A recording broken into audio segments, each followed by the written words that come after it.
Bienvenido a Unidad 1 de Bioquímica Forense, presentado por Valentina Sotomanso y Pamela Morales Morales, a cargo del profesor Marcelo Hernán Alonso Concha. El primer ítem que visualizaremos será sangre, pero primero se debe conocer el procedimiento general de una investigación. Este consiste en preservación del lugar donde sucedieron los hechos, toma de fotografías, descripciones escritas e identificación de indicios.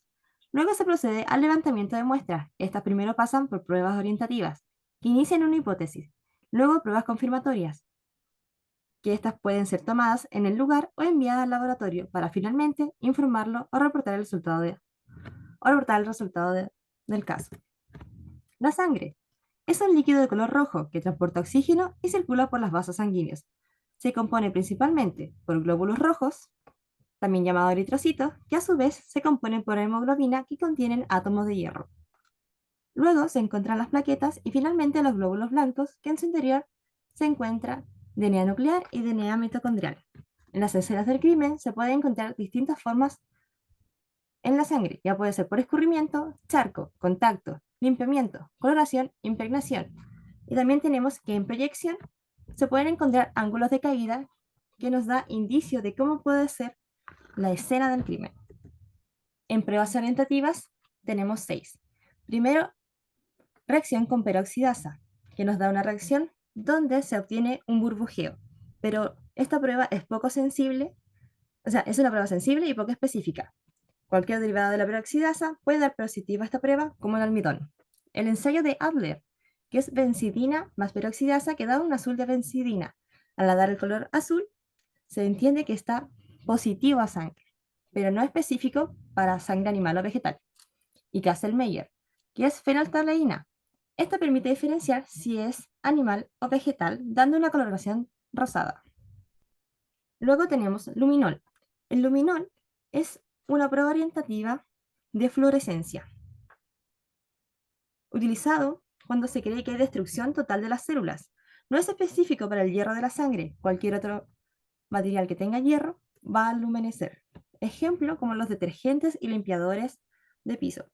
Solo en la oscuridad absoluta se puede obtener la fluorescencia.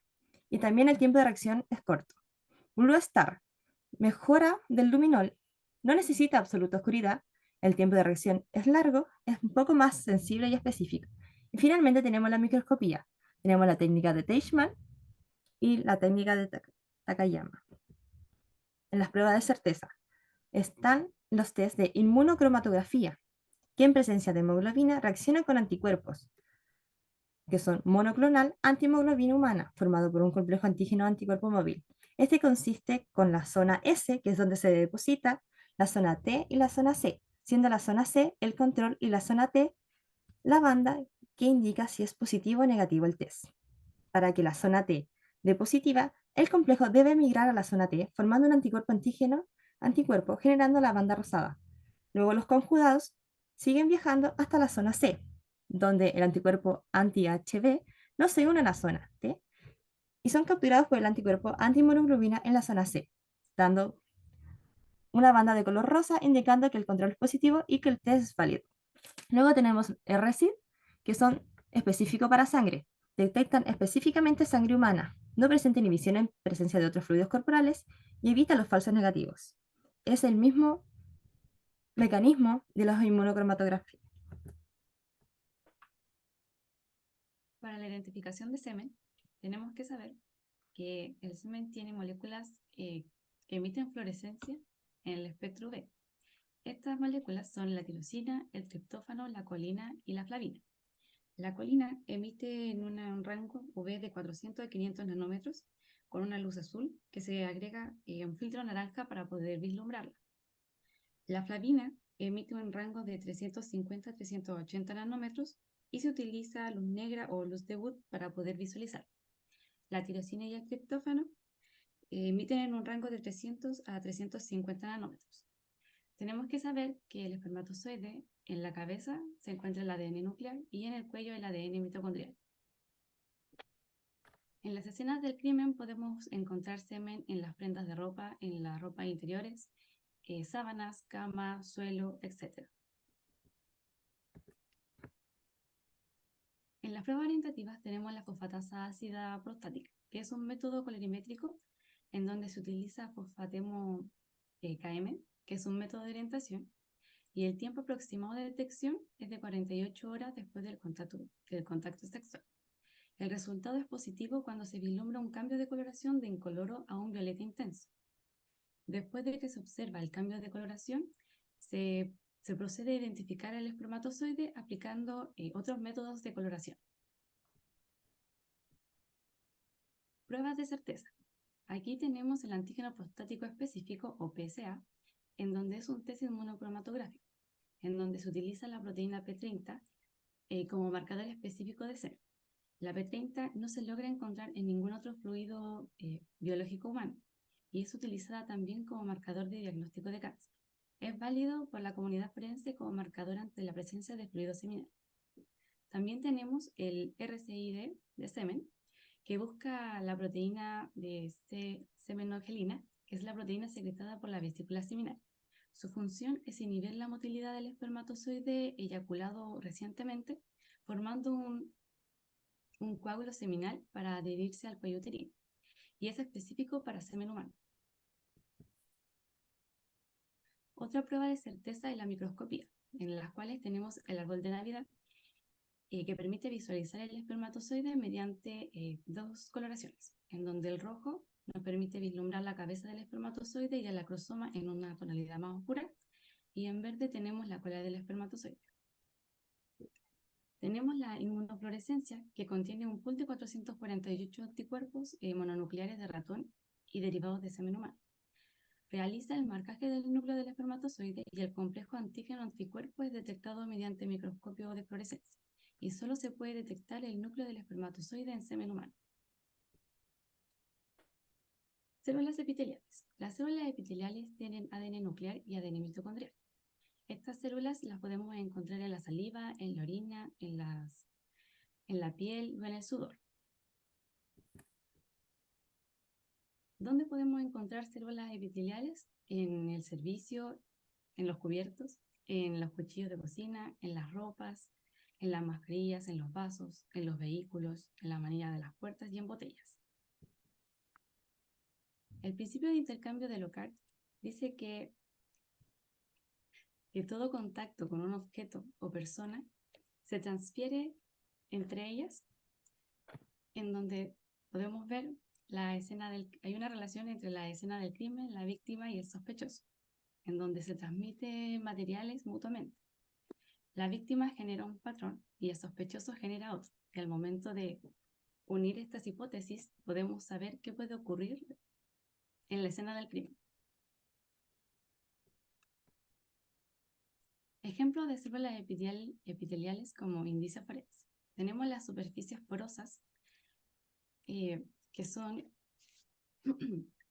para aquellos elaborados de materiales textiles o telas, en donde está la transferencia de ADN por contacto normal con ropa de cama, o también en prendas de vestir como los zapatos, que se puede encontrar un perfil genético en el interior del zapato. Las superficies no porosas, donde podemos encontrar objetos como el vidrio, el plástico, metales, alimentos sólidos, etc. Podemos ver que en casos de violaciones donde no se encuentra ninguna otra sustancia como semen o sangre, se puede obtener la huella genética del criminal. También podemos obtener el ADN de las personas desaparecidas analizando sus objetos personales. Podemos, en casos de homicidios donde no se encuentra ningún rastro en la escena del crimen, por lo cual los investigadores deben recoger posibles residuos de sudor o piel del asesino en diversas superficies del vehículo, como lo es el manubrio, la palanca de cambio o el freno de mano. Y en armas de fuego se puede recuperar ADN desde las zonas manejadas en el proceso de carga y descarga de esta. Técnicas de levantamiento de superficies porosas. Aquí podemos ver la técnica con la cinta adhesiva, la cual se utiliza en el SenseFace debido a que tiene mayor fuerza adhesiva. Por lo tanto, permite una mayor recolección de concentración de ADN en la tela. También tenemos la técnica de corte, en donde el área de interés de la prenda se recorta para ser recogida. No se pierde células epiteliales por traspaso, pero tiene la limitación debido a los pequeños tubos que se usan para el procesamiento de ADN. También tenemos la técnica de scrapping, que es el raspado de superficies blandas y porosas mediante un bisturí estéril recolectando directamente la muestra de ADN al tubo de extracción. No se recomienda esta técnica debido a posibles contaminaciones con la muestra de ADN. Técnica de levantamiento desde superficies no porosas. Aquí encontramos la de doble hisopo, en donde se utiliza un hisopo de algodón húmedo y luego un hisopo de algodón seco, aplicándolo sobre la superficie de interés. Se puede concluir que en el primer paso las células se hidratan y desprenden para que en el segundo paso se recolecten y arrastren células remanentes. Esto permite un levantamiento de mayor cantidad de células y la superficie de interés.